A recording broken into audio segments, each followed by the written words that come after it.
What's going on with Jake Paul, Conor McGregor? Is that fight happening or what?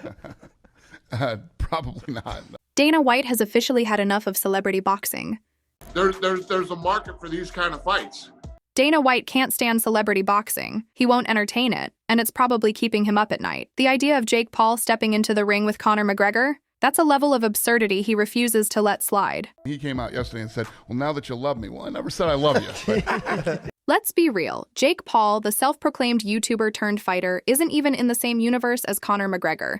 How he convinces himself he's a legitimate competitor to a UFC legend is anyone's guess. But hey, delusion doesn't cost a thing. Well, he shouldn't even be fighting Conor McGregor. These guys are fucking huge. He's huge. His brother's huge. I mean, what's your brother, 6'1"? Yeah. 210? Yeah. Conor McGregor's 145, 155 pounds. Oh, he fights that low. I thought he fights like once. Dana White isn't just saying no to this fight. He's calling out the disaster it would become. To him, Jake Paul parading around like he's reinventing boxing is nothing more than a mockery of the sport. This isn't just a mismatch. It's a slap in the face to real boxing fans who want skill, not a TikTok sideshow. And honestly, he's not wrong. I'm looking for the absolute best in the world. These guys who have trained their whole life, they fight in these smaller shows and then they make it to the UFC, and we've put the best against the best.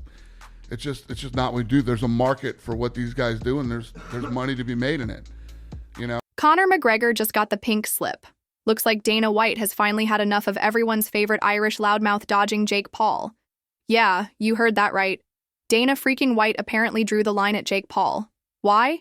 Because Conor, the UFC's golden boy, didn't want to tarnish his precious legacy by stepping into the circus Jake Paul has turned combat sports into. Conor McGregor is one of the best on the fucking planet. He's one of the greatest fighters on earth right now. And he's got He shouldn't be fighting kids that have fucking YouTube videos, okay? The circus is already in town, and Conor's refusal to join the freak show is apparently a deal breaker. When there's the Floyd-Conor fight, you know, the fans wanted to see it. Everybody wanted to see it. That fight took on a life of its own. Floyd and I got together and figured it out, and it made sense, and we did it. So let's start with Jake Paul, the internet troll turned millionaire boxer who somehow convinced the world he's the real deal. He's been pulling 1.2 million pay-per-view buys like it's routine, stacking $40 million a year while boxing. Purists clutch their pearls. Love him or hate him, Jake knows how to sell a fight, even if it's all smoke and mirrors. But the moment he sets his sights on Conor McGregor, that's where Dana White draws the line. Listen, he's a young kid out there trying to make some money. Dana White has made it clear. There's no way he's letting Jake Paul tarnish the UFC's legacy. Irony much? Because let's be honest, the UFC has hosted some absolute dumpster fire fights before. Then there's Conor McGregor, the man, the myth, the walking whiskey advertisement, one of the richest fighters in the game, sitting pretty on $600 million in career earnings. But let's not pretend that money hasn't been his main motivator for a while now. He's got a fight lined up with Dustin Poirier on Fight Island. And sure, he looks great on Instagram, ripped, jacked, ready to reclaim his throne. But avoiding Jake Paul? It's not just about weight classes or protecting a legacy. It's about Conor knowing exactly how ridiculous it would look to the world if he even entertained the idea. Do you think he could cut to, you think he could make 70? One set. Yeah. I don't think so. Exactly. I don't think so. It's such a stretch. And it's a stretch for Conor to fight at 70. You know what I mean? He fought Nate at 70. That isn't his fucking weight class, not even close. Yeah. Dana White absolutely despises celebrity fights. Like, really hates them. He's called them disrespectful to the sport, undermining the blood, sweat, and years of training real fighters put in. And yet, he's mad at Conor for not jumping into that exact mess. Make it make sense, Dana. While you're over here preaching about preserving the UFC's integrity, Jake Paul's laughing all the way to the bank, cashing checks bigger than most UFC fighters will ever see in their careers. On the percentage scale from 0 to 100, what are the chances that Jake Paul ever fights Conor McGregor? 0. 0. Yeah. Never happened. And don't even get me started on the weight class excuse. Conor's prime fighting weight is 155. That's not a fight. It's a slaughter waiting to happen. Well, he shouldn't even be fighting Conor McGregor.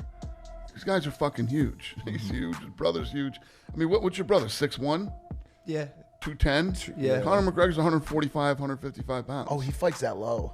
I thought he fights like that. But hey, When has logic ever stopped Dana from chasing a quick buck? The man sees dollar signs, and suddenly, physics don't matter.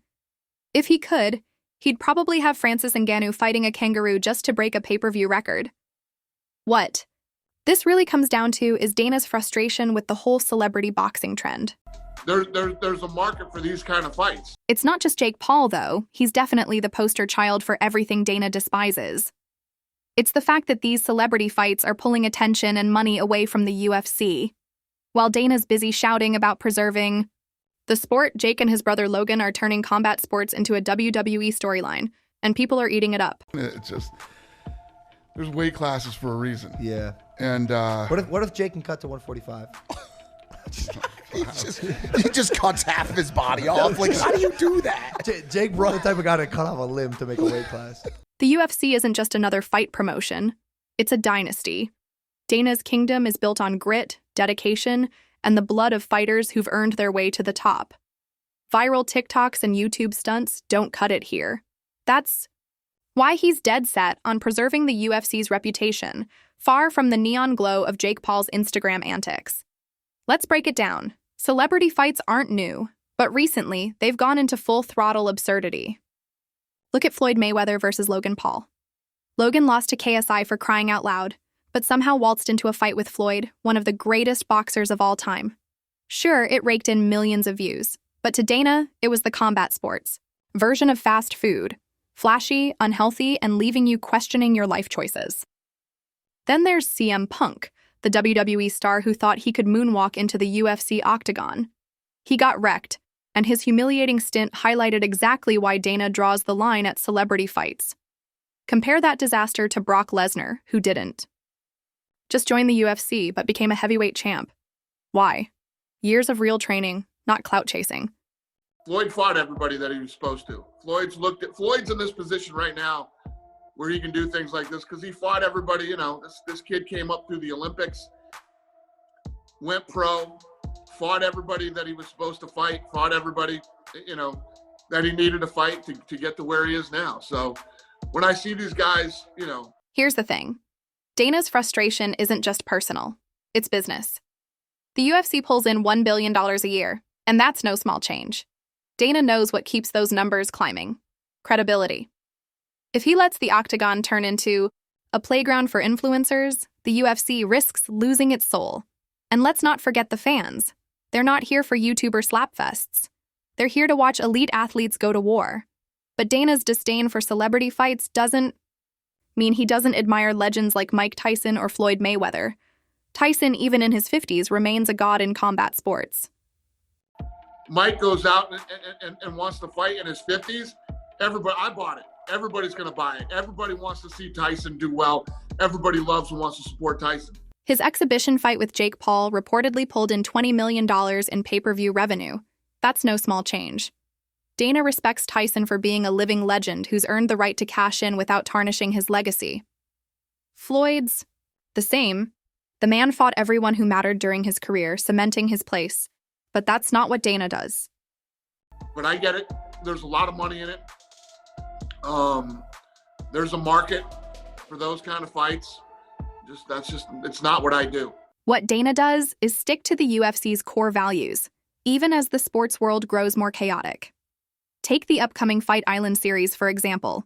3 fights in 1 week, possibly with live fans. It's a massive undertaking, and it's Dana's way of flexing the UFC's dominance in a world increasingly overrun by social media stars looking for a quick payday. If Fight Island succeeds, it'll be another notch in the UFC's belt, proving it's still the gold standard. But here's the thing. Conor McGregor's legacy is hanging by a thread, and Dana knows it. Conor could fight Jake Paul and make a fortune, but at what cost? His reputation? His dignity? Dana's not letting that happen under the UFC banner, even if it means clashing with his biggest star. Conor seems focused on his fight with Dustin Poirier, training hard to reclaim his throne. For now, he's steering clear of the Jake Paul circus.